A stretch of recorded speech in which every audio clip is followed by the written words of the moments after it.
keynote speaker, Professor Toru Iiyoshi. He serves as the director of JMOOC and the JMOOC Micro-credential Special Committee at Kyoto University. Professor Iiyoshi has been at the forefront of pioneering flexible, open, and collaborative learning environments. His extensive experience, including influential roles at MIT, the Carnegie Foundation, the Kyoto UX, has transformed the landscape of education worldwide. Ladies and gentlemen, Nelson Mandela once said, education is the most powerful weapon which you can use to change the world. Today, Professor Toru Iiyoshi will inspire us with his insight on opening pathways for more flexible, tangible, and collaborative higher education.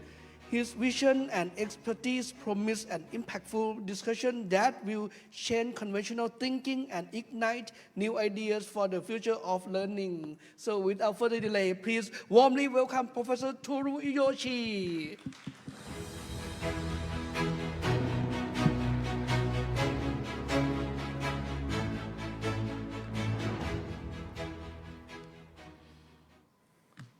Well, Sawadee Krap. Thank you for good morning, and thank you for having me, and thank you for the kind introduction. This is such an honor to be here, to be with you all. So my talk is, of course, focusing on micro-credentials, but in addition, I like to kind of give you kind of overview of what have happened over the last 20, 30 years in the realm of open education. But before that, so Japanese government and the Ministry of Education have tried to promote internationalizations of Japanese universities, and especially focusing on the international mobility of students. So here is just highlights of, in terms of policies, what the Ministry of Education has done. But the point is, so the latest one is this is, so we try to have, around 400,000, international students to Japanese universities by the year 2030. But unfortunately, to be honest with you, Japanese government and the Ministry of Education haven't been taking full advantage of MOOC nor online educations over the last 20 years. Regardless, without any public funding or governmental support, the JMOOC was launched just like President Shirai talked about in 2013. And so we've been surviving, for 12 years without, again, getting any public fund. So we very envy where the Thai MOOC, has been with the full support of the government and the Ministry of Education. But especially the top, both national and the private universities have been supported by the Ministry of Education in order to promote international student mobilizations. And the most popular one, noted one, is called Top Global University Project, aka Super Global University, which is very embarrassing name. So we try to not to use that project name anyway. So those universities, around 30 universities, have been getting financial support by Japanese government and to promote internationalization of their education. And not all of them, unfortunately, but some of them have been trying to use global MOOCs, and including my university, the Kyoto University. But to be honest, hasn't done so much there. And just going back little further, when I was in the United States, I actually came back to Japan in 2012 after spending nearly 20 years in the United States. And in that 20 years, in my US years, I had the great fortune to work with a great people and to co-edit this book by Carnegie Foundation and MIT Press. And that was pre-MOOC era. And if you remember open educational resources or OpenCourseware, MIT launched OpenCourseware in 2001. 2001 was the first year of the 21st century, if you remember. And so my colleagues and I tried to capture what happened in the first 10 years of open education movement. And, we are very ambitious, and we try to believe we could do anything with the internet and by opening up education. And there's many goals and hopes while we're doing this book project. But among them, I think it still shines very well here is even at this conference, this is a kind of collaborative community kind of aspect of, we of course share MOOC contents and make them widely available around the world, which is fantastic. But how we could, do things better by learning from each other, or even collaborating on the content or designing new learning activities, using, these various, micro-credential resources, based resources, or any open educational resources, including MOOCs. So in this book, when we actually started embarking on this in around 2005, book was published in 2008. We imagined the three pillars, components, and it's open technology. Well, I think you know more than I do. It's open source, like a learning platform kind of thing. And open content, again, open educational resources, open courseware, and MOOCs. MOOCs, material side of the MOOCs could be included in open content. And a little later, this is what my work has been focusing on, is open knowledge, is these practitioners' experience and a wealth of knowledge on good teaching and learning, student learning, how we could make that kind of knowledge visible and shareable and build on each other's work. So that's open knowledge. But if you remember, around 2011, 12, around 12, the MOOC was born. And so if I don't want to do this, 500-page book project again, that was quite nightmare. But if I do this again, I would add a fourth component called open practice. And which exactly I think MOOC is for. So again, instructors can not just deliver open educational materials, but also, actually give the lectures using them. So that's open practice. And of course, evaluation, student learning assessment is built in. So it's just a timeline. And of course, it's just a reminder, in the COVID, during the pandemics, universities all over the world have built the capacity to provide education in hybrid mode. So now the hybrid is, if we choose to, that could be the standard. And I've been using this slide for over maybe 15 years or so. And also just to make that point, education sector has been so behind. But finally, it feels like with emergence of open education and micro-credentials, we are finally catching up in education sector. And if you remember 20 years ago, long tail was talk of the town in Silicon Valley.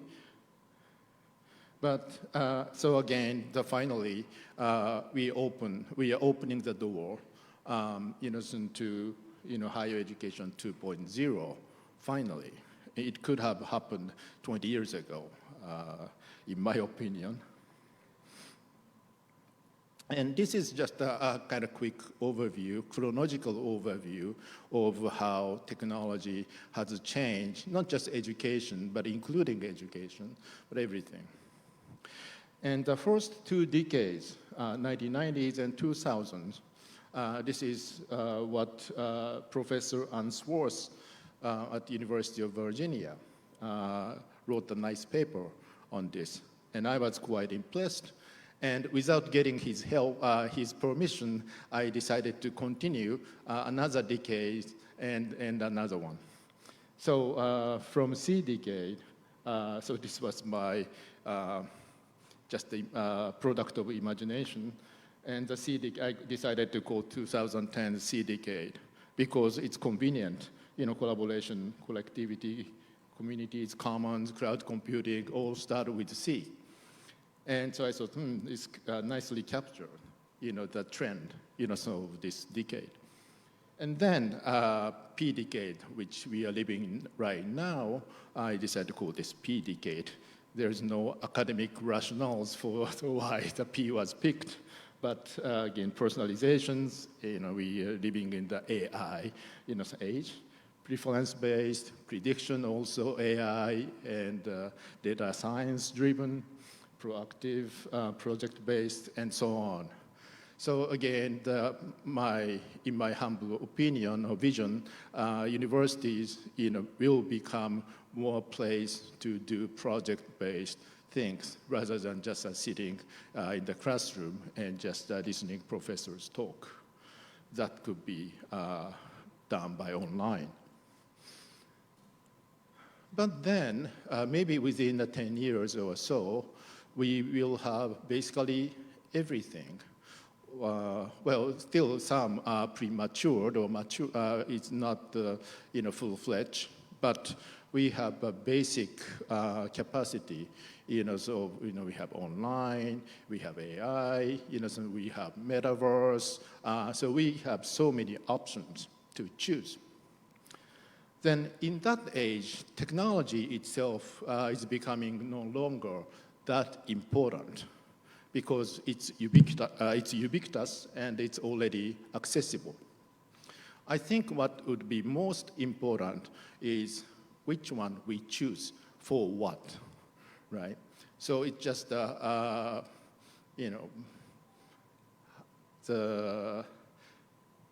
call this is a best mix here, maybe next slide.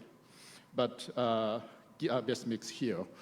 So again, given the learning context and the social context, what kind of pedagogies, learning methods, and also what kind of tools and resources we could choose and use. I think that will become more important. And that nicely fit to why micro-credentials are emerging right now, because we need to assess the outcomes of best mixed education. So again, nobody wants to remember, but recall, but during the pandemics, we have pretty much living in this one-dimension world, which, well, when the pandemics got worse, we had to teach online, and when it's gone, we could go back to the face-to-face. But so we could go back and forth between these two modes, and then finally somebody said, well, we could do hybrid, too. So that's where we are right now.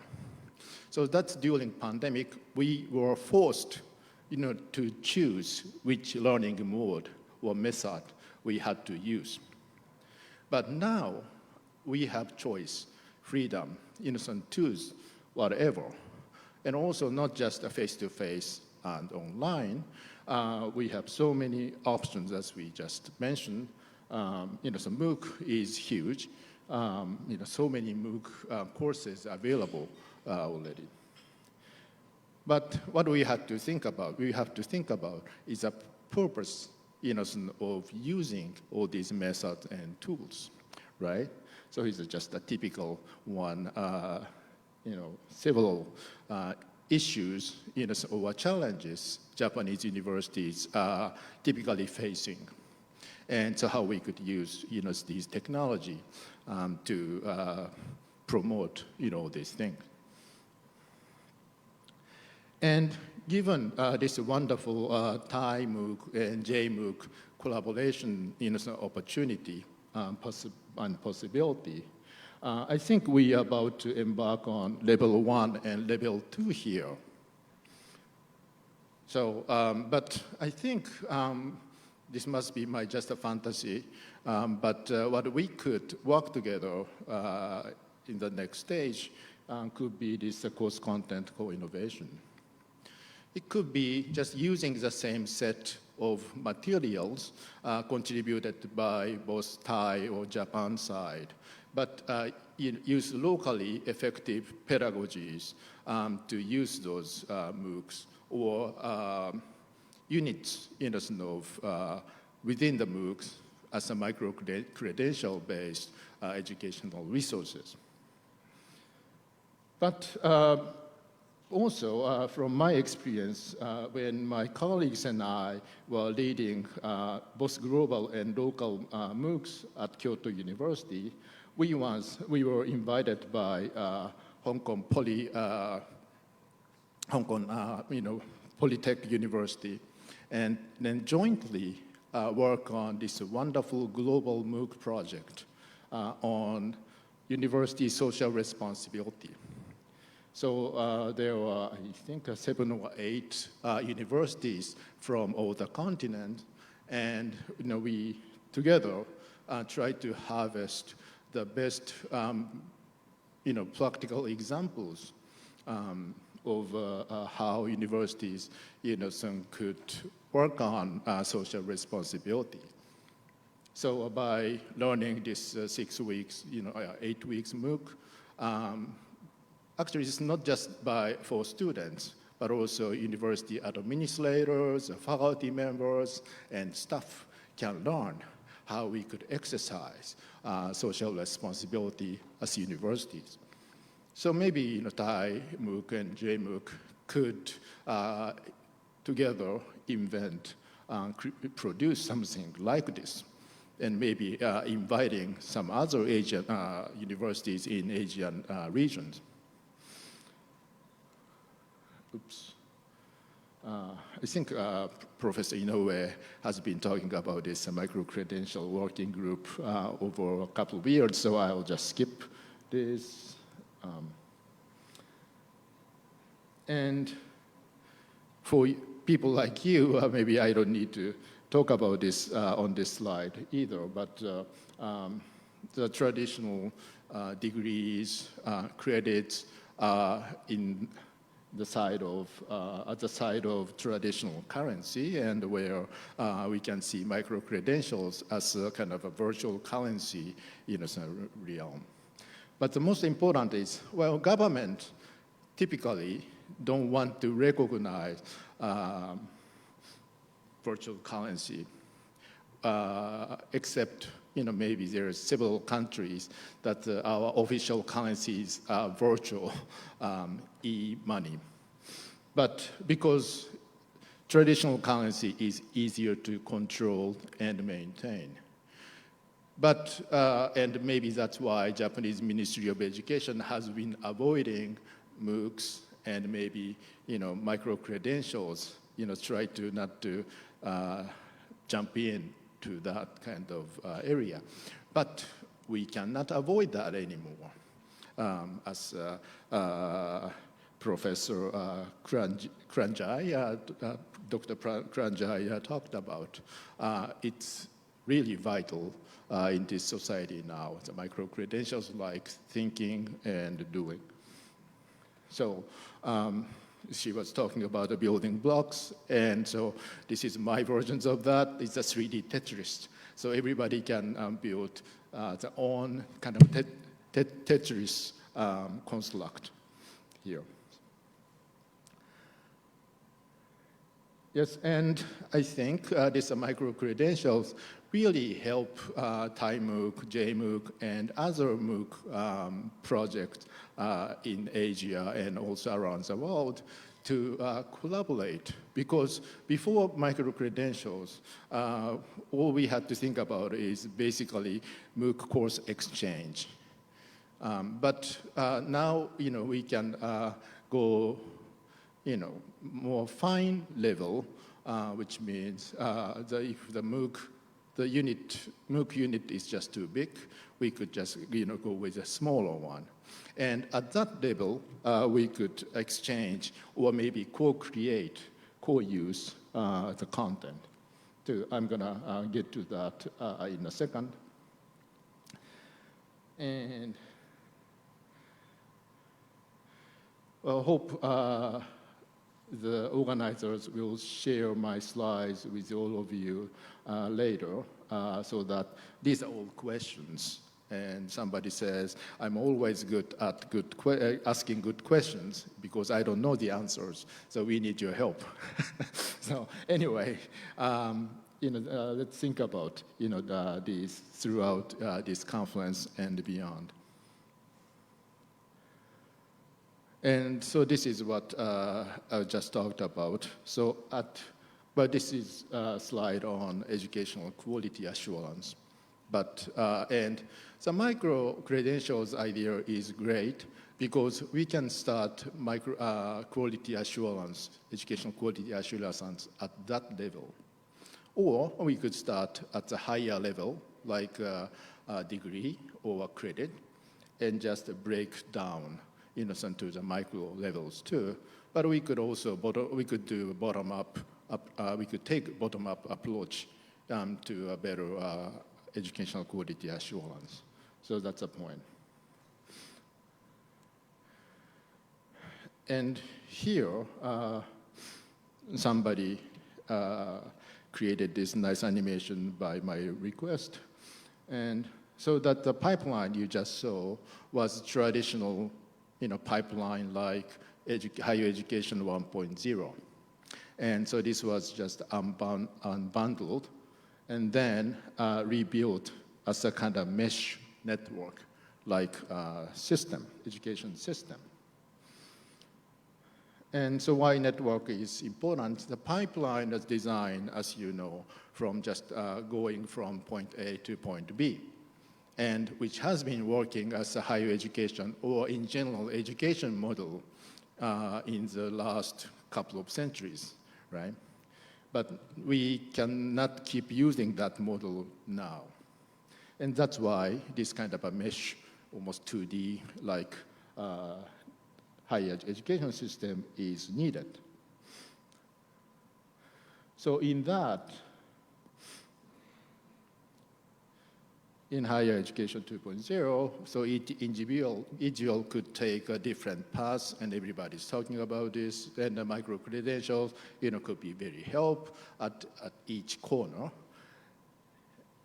And so, one could just stop anytime or just resume anytime, and so that's lifelong learning.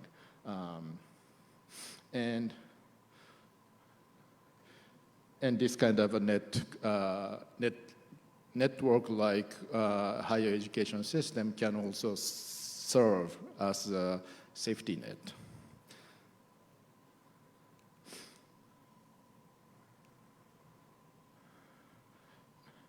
But as everybody says, AI is the great opportunity, possibility, and a nightmare. And to me, wow, we have to go back to the square one, and we really have to restart thinking about what kind of higher education system we have to have. Because we don't know, we no longer know here, how do I learn?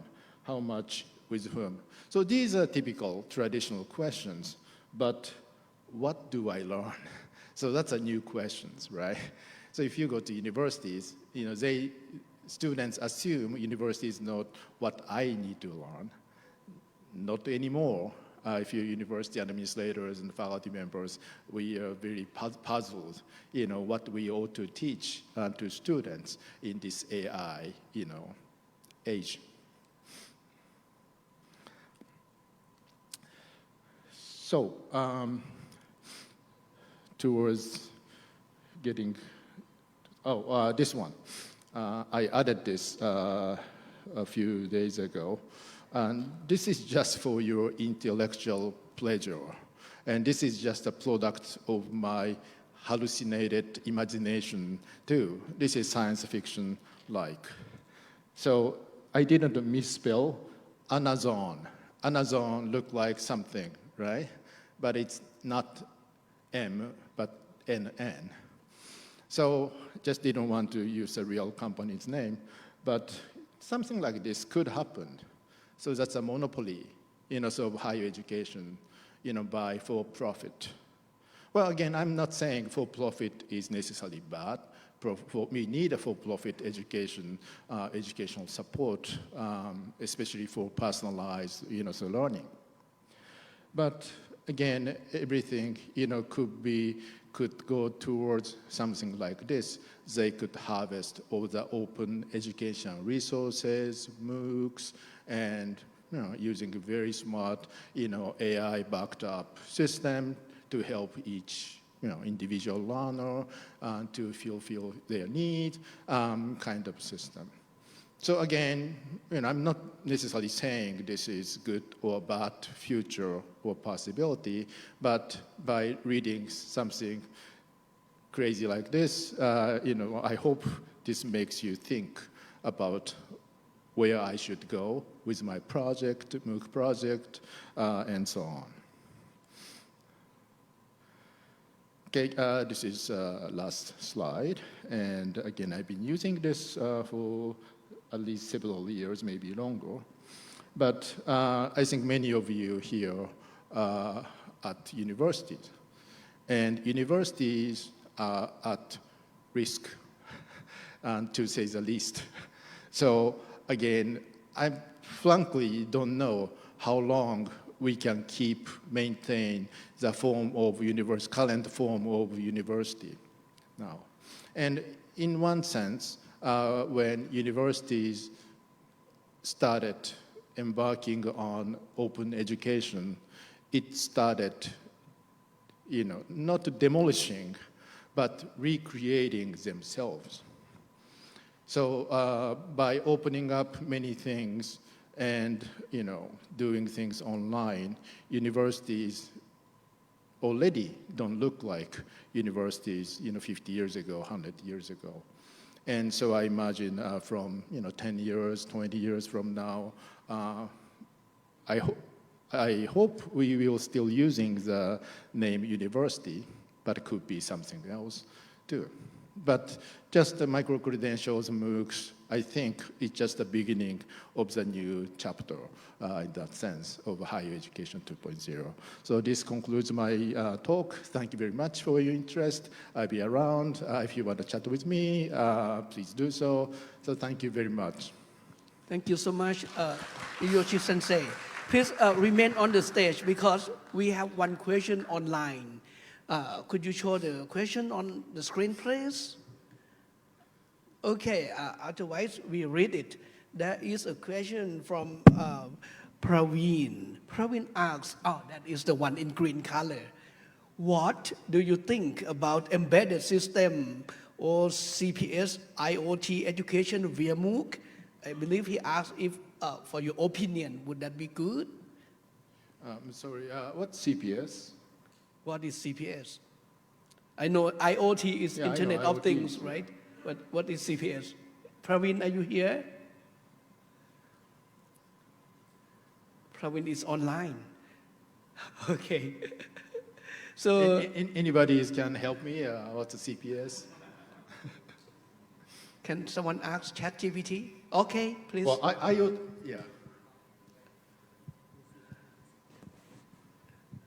CPS stands for Cyber Physical System. Is the duality between physical stuff and the cyber stuff. Okay. And Okay, so I think they ask because providing this kind of course related to hardware, so it will be difficult for the learner to learn something online. Okay. Thank you. I think I understood. Well, this is a hard question, of course. And I'm good at asking good questions, but not a good answer. Well, to start with, I think the current MOOC, the format-wise, it's so limited. I call that 2D flat screen, education online. So this could, we should use metaverse, extended reality, and of course, combining both, online and kind of face-to-face. But face-to-face doesn't necessarily be physically being in the same space, too. So we could do kind of virtual face-to-face, too. I hope you could imagine, too. So again, we have to keep exploring and continue some experimenting, some new forms of MOOCs. Because right now it's looking like the MOOC is become kind of cookie cutter, course. And so how we could go beyond that, what would be the breakthrough combining, such IoT, and yes, we could maybe use the sensors, any kind of sensors around the world, and lively use those sensors as we teach, every week, something like that. Or maybe someone has been doing that anyway. So again, we should try some new format. So I'm pretty sure I'm not answering this question in the right way, but that's far as I could go. So thank you. Thank you so much, Sensei. Please give him a big hand again. Thank you so much. Thank you again.